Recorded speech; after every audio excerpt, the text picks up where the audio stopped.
France తినాలనిపిస్తుందండి. పొయ్యి France అయితే తీసుకొనొచ్చిండు. Half KG తెస్తే పావు కేజీ అయినాయి. దాంట్లో ఉప్పు, పసుపేసి నీట్‌గా కడిగి పెట్టుకోవాలి.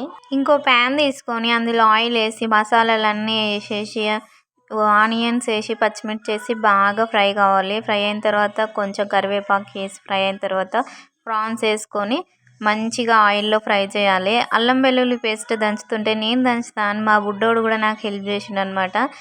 పసుపు, అల్లం వెల్లుల్లి పేస్ట్ ఏసి బాగా మగ్గనివ్వాలి. తర్వాత ఉప్పు, కారం ఏసి బాగా ఫ్రై చేయాలి. అందులో ఉన్న వాటర్ మొత్తం ఇంకిపోయి ఆయిల్ అనేది పైకి తేలేదాకా ఉండాలి. ఆ తర్వాత కొంచెం చింతపులుసు, కొంచెం గరం మసాలా ఏసుకొని ఉడికించుకోవాలనమాట. అది ఉడికిన తర్వాత దించేసుకోవడమే కొత్తిమీర ఏసి. ఇదేనండి సింపుల్‌గా ఫ్రాన్స్ కర్రీ చేసుకోవచ్చు. నేను ఫస్ట్ టైం చేశాను.